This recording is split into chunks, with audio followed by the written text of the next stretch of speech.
VeVe has a huge gem problem, and it's causing the high in-app fees, the low secondary market prices, and why your vault value is dropping constantly in price.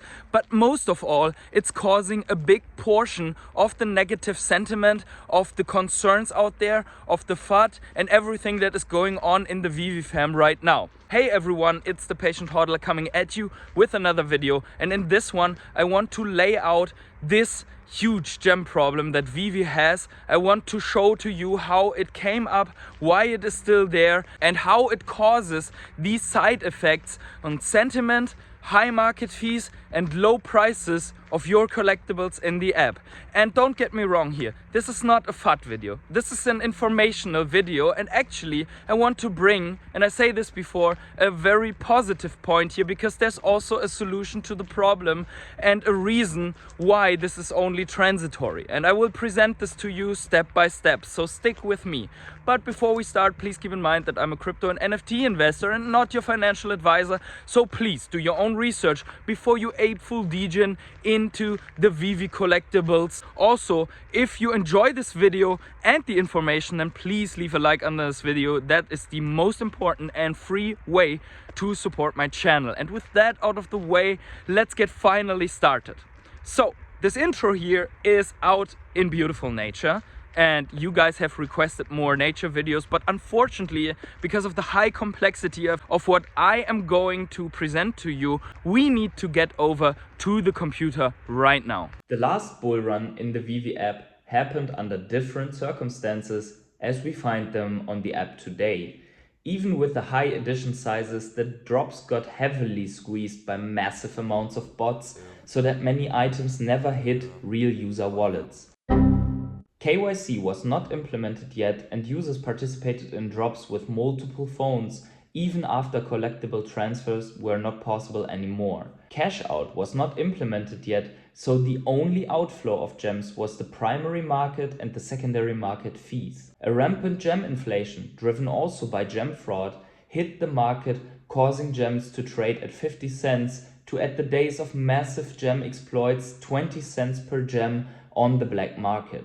Which means that you cannot transfer a 50,000 gem all-time high into a $50,000 all-time high, but the purchase at these prices led to a $50,000 loss. Those cheap gems were cycled out by OTC gem to fiat and vice versa trades, causing gems always to be in app and prices to increase. At the same time, people had too much time and extra money by constant helicopter stimuli during the C crisis. Into this trend, VeVe launched more and more editions to absorb gems. As you know, gems that are spent on drop go 100% out of circulation. That is likely also the reason why cash out took so long to be implemented.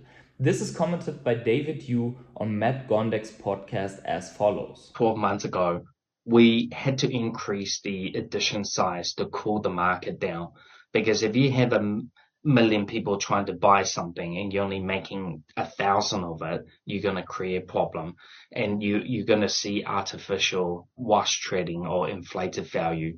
So what we did was we put the message out in AMA or Telegram podcast. We tell people that we use the same approach as what trading car company do, is that when a trading car series is selling really well, they don't want to see a piece of cardboard from $1 went up to $1,000. What they do is they print more the next set, just to bring down the inflationary a little bit, and you know how most collectible company will do.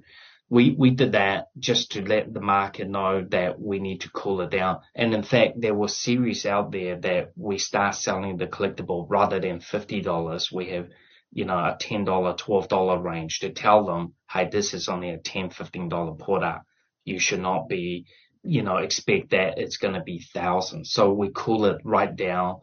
And the current market condition allows our team to grow and fix all the issues that we had. Basically, VeVe came in and knocked the market out of its natural balance, but in my opinion not to decrease collectible prices, but to solve the issue of uncovered gems, as we will see in the next part of this video. I would not exclude that without doing that, VeVe would have ran into massive financial problems, which is of course mere speculation. However, with the implementation of cash out, a gem suddenly became $1, and that is where today's problems start. By cashing out now, gem liquidity started to decrease.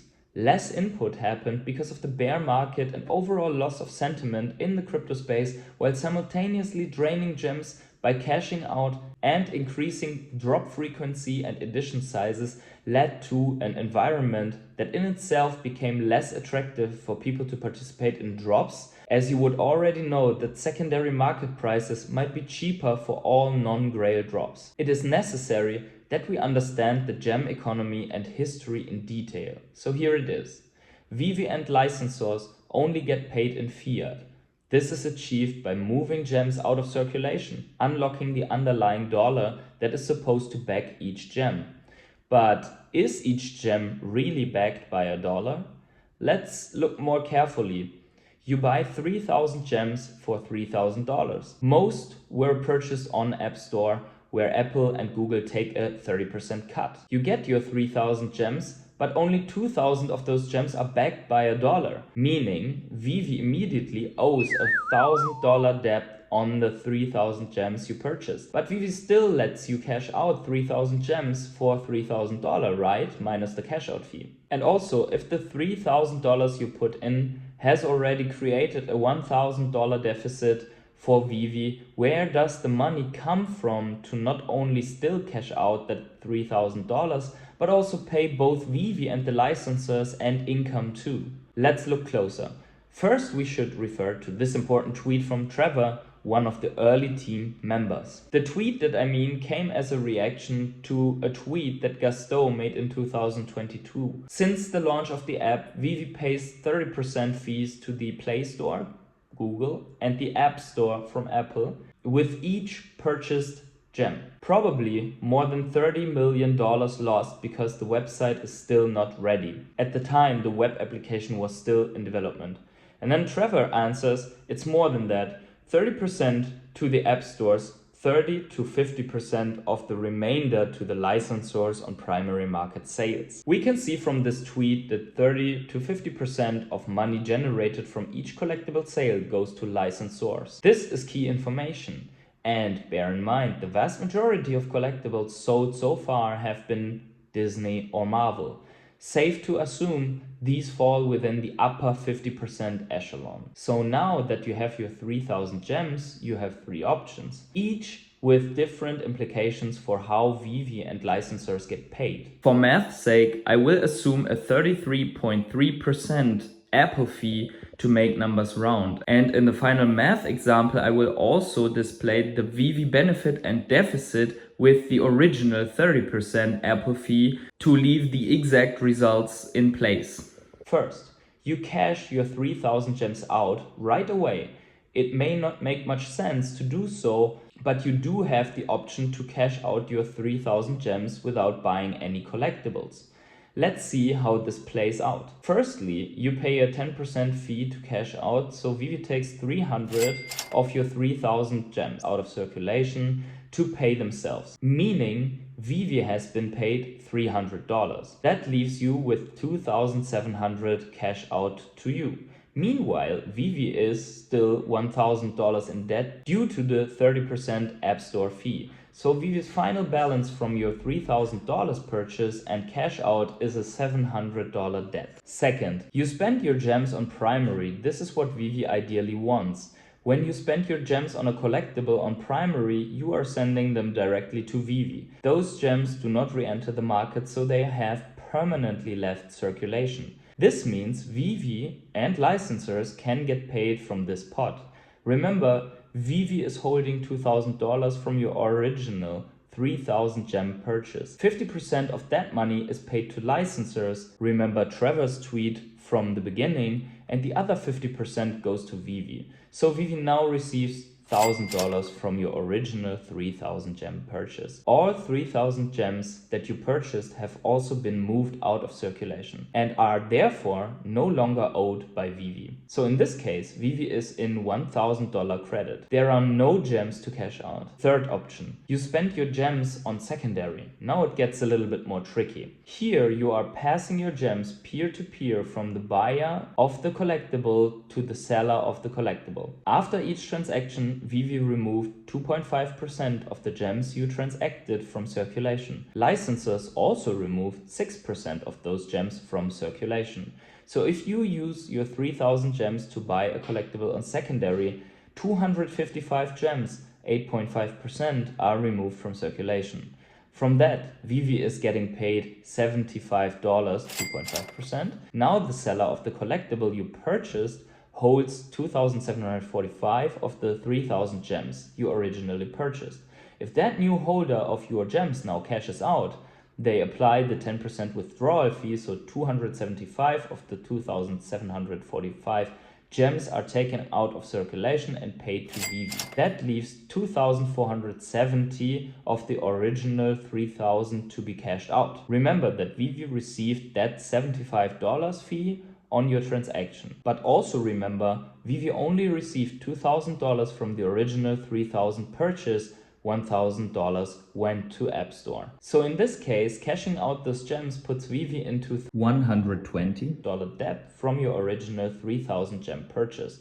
Not ideal.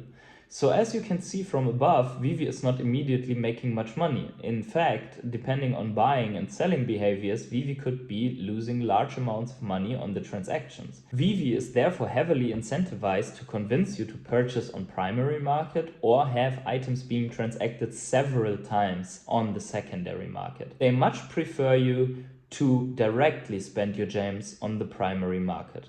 Alternatively, they want many multiple secondary market transactions before any gems are cashed out, so that the accumulated fees can make up their App Store fee deficit. So what does this tell us? VeVe may not be making as much money as most people believe. Really, it is the big boys who are taking most of the money. Disney, Marvel, Google, Apple. And VeVe is heavily incentivized to empty gems from the marketplace. Since the marketplace is a closed ecosystem, emptying gems from the marketplace reduces the resale price of your collectibles. This is a major concern because the implication is that VeVe is heavily incentivized to take actions that will keep the resale price of your collectibles as low as possible. How can this be solved? Full interoperability, so that we can cash out on other marketplaces. The ideal for VeVe is to get rid of gems altogether, because purchasing gems from App Store comes at such a heavy cost, 30%. Instead, simple fiat purchases on both primary and secondary, no cash out on the VeVe app instead of cash out, can be done via interoperability to other marketplaces. There is another solution to this problem that came out just now on April the 25th. And that we can read in this Decrypt article here, going by the headline, Apple's 30% fee tax mandate on iOS is illegal, judge affirms.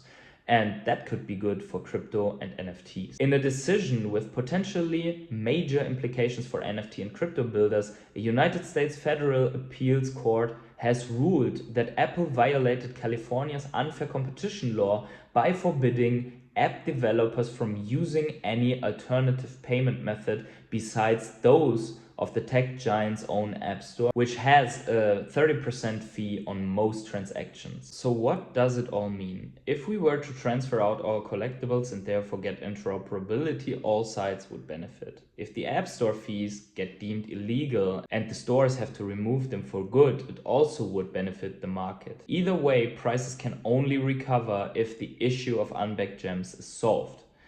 Let me know in the comments below what you think about this issue and if you agree with the facts presented and the mathematical examples provided. So, wherever you are on the world, have yourselves a great morning, evening, day, night or afternoon, and see you in the next video.